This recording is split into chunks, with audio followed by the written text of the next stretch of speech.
Oh, got you. I see.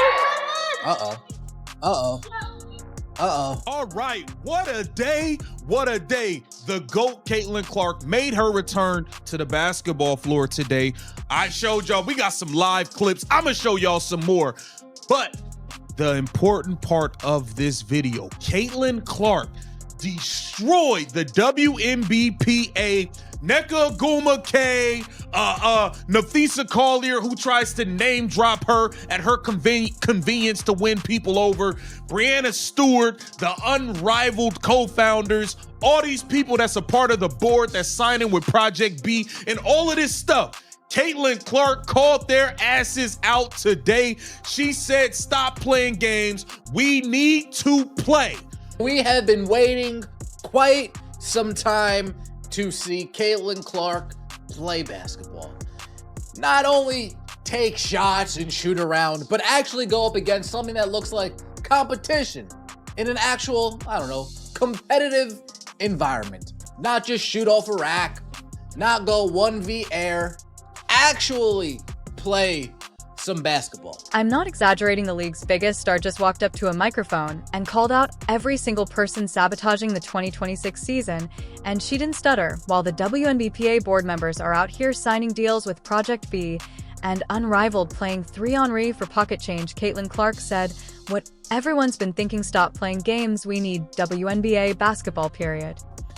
The crew has officially arrived for USA basketball camp in North Carolina. We got Caitlin Clark pulling up. We got Caitlin Clark and AB. We got Rickea Jackson, Dearica Hamby, CC and AB. Interview 2. This isn't about negotiation tactics anymore. This is about the future of women's basketball, and the one person who actually fills arenas just told the union she's not waiting around while they torpedo the league. Let me break down exactly what happened and why this changes everything. The WNBA and WNBPA have been in CBA negotiations for months. October 30th deadline extended. Now we're looking at January 9th. That's 140 extra days of back and forth, while fans are left wondering if there's even going to be a 2026 season.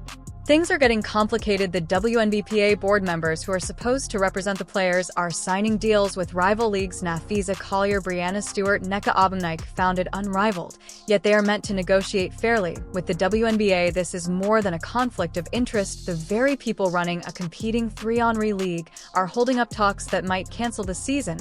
How does that even make sense? Fans have been waiting endlessly for a true star to speak out, not some union spokesperson reading scripted lines, not a polished press statement. We needed someone with real influence to deliver a powerful message. Enter Caitlin Clark, just back from injury and barely on the court. She's already done tolerating the chaos. She grabbed the microphone at USA basketball camp and dropped a statement that's still resonating. She said, this is the biggest moment the WNBA has ever faced, and it cannot be mishandled. We're going to fight for everything we've earned, but at the same time we have to play basketball. That's what our fans truly want. Caitlin Clark made it clear she's not participating in small 3-on-3 games. She's not going to Unrivaled or Project B. She's committed to WNBA basketball and expects the league to get its act together before everything falls apart. She didn't stop there. She explained the reality of revenue. The way you grow the market is by playing real games. That's what fans want to watch the product on the court, not exhibitions or off-season tournaments, the real deal. And here's the key point. She suggested compromise, maybe not a 5-year deal, but a 3-year CBA so the league can return to the table sooner and renegotiate after growth. But the most important thing is we need to play. That's true leadership, understanding you can't expand a league if you destroy it first. The WNBA just had its biggest season ever. Ratings soared, attendance records were broken, a $2.2 billion TV deal, and now the union wants to risk all that success over what the league is offering: a $5 million salary cap, with max salaries up to $1.5 million plus revenue sharing that could raise max contracts to $1.2 million and annual increases linked to league growth. But the WNBPA claims it's not enough. They argue the revenue sharing model only gives players 10 to 15% of projected League earnings, they also complain about ending housing subsidies and the possibility of training camp starting in March. Let me get this straight, you want to jeopardize the season over housing benefits, while signing deals with leagues that don't provide housing at all, and playing 3-on-3 in a gym with 500 people. Caitlin Clark sees right through it. She knows selling out arenas is driving growth. She averaged over 17,000 fans per game. She's why ESPN features the WNBA in prime time. She's why expansion teams are going for $250 million, and she's telling the union, I'll bring in the money, I'll fill the seats, but you need to let me play. Don't ruin this moment worrying about housing or training camp dates when we could be creating something long-lasting. Here's what no one says openly. The WNBA board members with stakes in rival leagues don't want a fast resolution. Every month the WNBA season is postponed gives their 3-on-3 league more attention. Every controversy is free publicity for unrivaled. Consider this. If the WNBA season starts on schedule, no one watches 3-on-3 basketball in February, but without the WNBA, suddenly Unrivaled is the only place to see the stars. That isn't a negotiation strategy, it's a hostile move, and Caitlin Clark called it out without naming anyone or blaming anyone. She made it clear some at the negotiating table don't have the league's best interests in mind. The timing was perfect. She's at USA basketball camp surrounded by other WNBA stars, and she's the one speaking truth, not the union president, not the board members. The player driving revenue is saying we need to play. Fans noticed. Social media went wild. Everyone had been waiting for Caitlin Clark to speak, and she didn't let them down. She basically said, I'm not messing around with these alternative leagues, WNBA or nothing. That creates enormous pressure on the WNBA, because if Caitlin Clark is openly saying we need to compromise and play, what excuse does the union have? They can't claim fight for what we deserve anymore when their top star is saying we deserve to play. CBS Sports covered the situation. The headline read, the WNBA is undermining its own product again. They highlighted that even with billionaires paying $250 million for expansion teams, even with valuations over $500 million and a huge TV deal, players are still battling for basic respect. But respect isn't just about money, it's about integrity. And when union leaders have financial ties to rival leagues signing deals while negotiating your CBA, that's betrayal, not respect. Caitlin Clark gets it. The union doesn't. You can't force respect, you earn it by delivering the product, by being so essential. The market has no choice but to pay your worth. She said it herself. This is the biggest moment in WNBA history. Don't mess it up. And she's right. This is the turning point. The league either uses this unprecedented momentum or destroys it. The WNBA's offer isn't perfect. A $5 million salary cap is still low compared to NBA standards. Revenue sharing at 10 to 15% is still less than what players want, but worse than that is having no season at all. Caitlin Clark understands this. She said, we need to play this season. Everyone before us built the league. She's thinking about the legends who made it possible. She's thinking about the fans who finally tuned in. She's thinking about the future. Meanwhile, the WNBA board is focused on their 3-on-3 league side deals and leverage. They're playing checkers while Caitlin Clark is playing chess. And the chess move is clear: play the season, dominate, and return to the table with more leverage. If you want a better deal in 3 years, make these next 3 years so successful. The league has no choice but to raise salaries. You want respect, then becomes so valuable that losing you would break everything. That's what Caitlin Clark is saying. She'll sell out every arena, bring in the ratings, make sure everyone benefits. But first we have to play. We can't profit off potential. We can't cash checks from a canceled season. And let's be honest, Caitlin Clark doesn't need the WNBA as much as the WNBA needs her. She could go overseas, earn more money, do endorsements and media work, and never touch a basketball again. But she chooses the WNBA. That's loyalty, that's dedication, and the fact she's pushing for compromise while union leadership digs and shows who truly cares about the league's future. Here's another hard truth. Most WNBA players aren't Caitlin Clark. They're not Angel Reese or Paige Buchers. They need the WNBA far more than it needs them.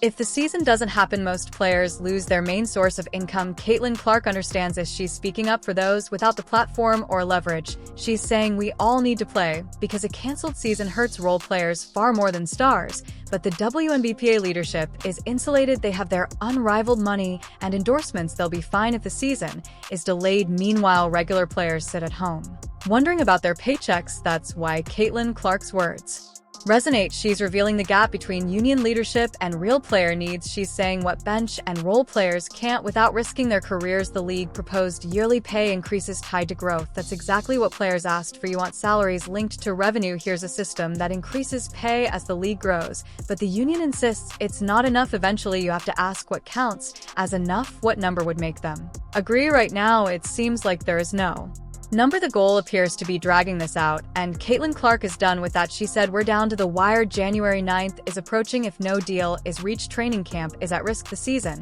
is at risk. Everything built is on the line." She even suggested a solution, a shorter 3-year CBA instead of 5. That way, if the league grows, players can renegotiate sooner and get a better deal. That's compromise, that's practical, but compromise requires both sides to give, and the WNBPA seems unwilling. They want max salaries, full revenue sharing, housing subsidies, later training camps, and probably a pony too. Meanwhile, Caitlin Clark is saying we can fight for everything later, but we need to play now. The fans deserve it.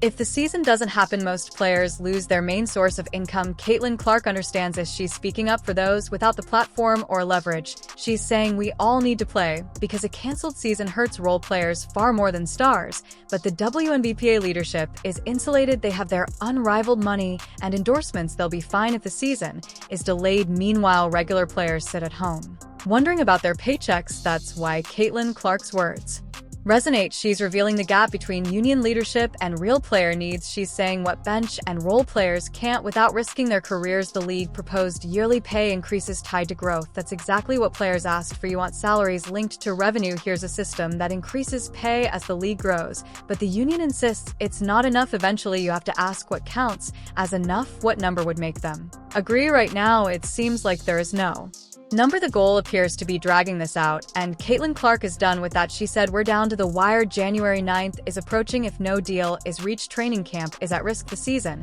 is at risk. Everything built is on the line." She even suggested a solution, a shorter 3-year CBA instead of 5. That way, if the league grows, players can renegotiate sooner and get a better deal. That's compromise, that's practical, but compromise requires both sides to give, and the WNBPA seems unwilling. They want max salaries, full revenue sharing, housing subsidies, later training camps, and probably a pony too. Meanwhile, Caitlin Clark is saying we can fight for everything later, but we need to play now. The fans deserve it. The legacy players deserve it, and most importantly, the league's future depends on it. The irony is striking. The player with the most leverage is willing to compromise. Those with financial interests in rival leagues are holding everything hostage. If that doesn't show something is broken in the union, nothing does. You can tell Caitlin Clark is frustrated. She said, "I've tried to educate myself as best I can. Obviously, I can't speak to every number. It's complicated. Translation, you're making this far harder than it needs to be." She's right. At its core, this is simple. The league is offering historic increases. Players want more meat in the middle and play basketball, but instead union reps are on TV talking about principle and leverage.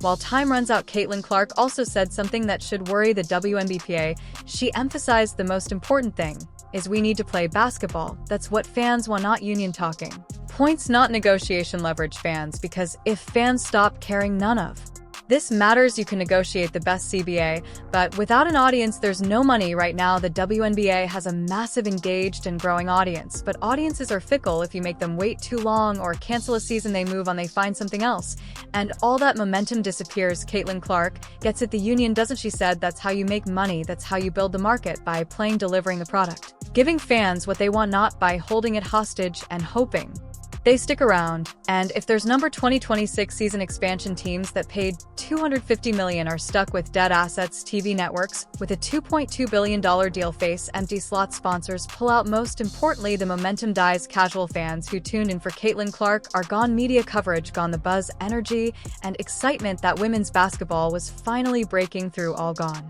That's what's on the line, and Caitlin Clark is the only one with a microphone who truly understands. She's not focused on the next negotiation.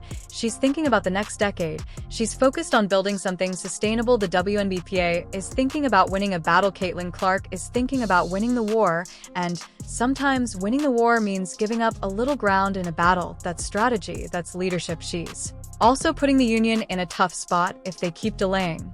After their top star publicly called for compromise, they appear unreasonable. They seem to value ego over the game. And if they accept a deal later, they'll have to admit Caitlin Clark's intervention made the difference. Either way, they've lost the narrative. Caitlin Clark just checkmated them effortlessly. That's what happens with true star power. She doesn't need to play politics or craft careful statements. She speaks the obvious, and everyone listens because she's earned it. Meanwhile, the Union has tried to leverage her name. Nafisa Collier mentions her other players reference her popularity, but when she actually speaks, she isn't siding with them. She's siding with basketball. That has to hurt. You spend months using someone's star power for negotiation, and then they openly reject your strategy. That's a big L. Now, let's consider what this means going forward.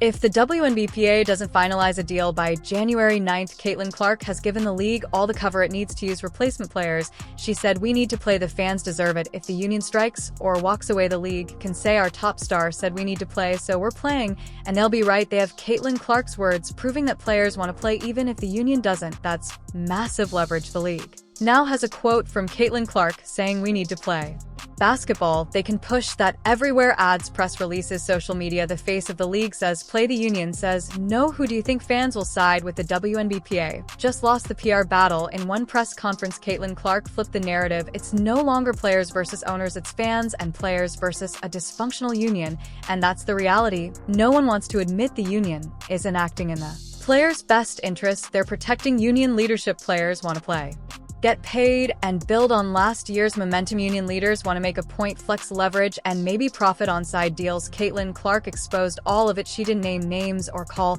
anyone out directly. She simply spoke the truth, and everyone knows who she meant. That's the power of being undeniable. She doesn't play politics. She doesn't manipulate. She shows up, speaks truth, and watches everyone scramble. And scramble they will now. The WNBPA must respond. They can't ignore this. Their biggest star publicly disagreed with their strategy. They either double down and look out of touch or pivot and look weak. Caitlin Clark didn't just speak. She forced everyone's hand. She sped up the timeline. She made it impossible to keep playing games. And she did it while sounding reasonable, mature, and focused on what matters. That's a masterclass in leadership. That's how you leverage your platform, not to show off or score political points, but to speak when it matters. The WNBA just saw a changing of the guard. The old guard wants to drag out negotiations and play leverage games. The new guard wants to play basketball and build the future. And the new guard just won because this league only works with stars. And right now there's one star big enough to move the needle. And she just told everyone exactly what she thinks. The WNBPA can fall in line or get left behind, but they cannot ignore Caitlin Clark. Not anymore. She's done staying quiet. She's done letting others speak for her. She's speaking for herself now. And what she's saying is clear. Stop playing games. We need to play basketball. The fans deserve it. The league deserves it. Anyone standing in the way needs to move. That's your reality. Check. The WNBA's biggest moment is here, and the league's top star just told everyone to stop messing it up now. Let's see who's actually paying attention. Drop a comment and tell me, is Caitlin Clark right to call out the Union, or should players hold the line? No matter what, this debate is only getting started, and I have a feeling we're about to find out who really cares about women's basketball.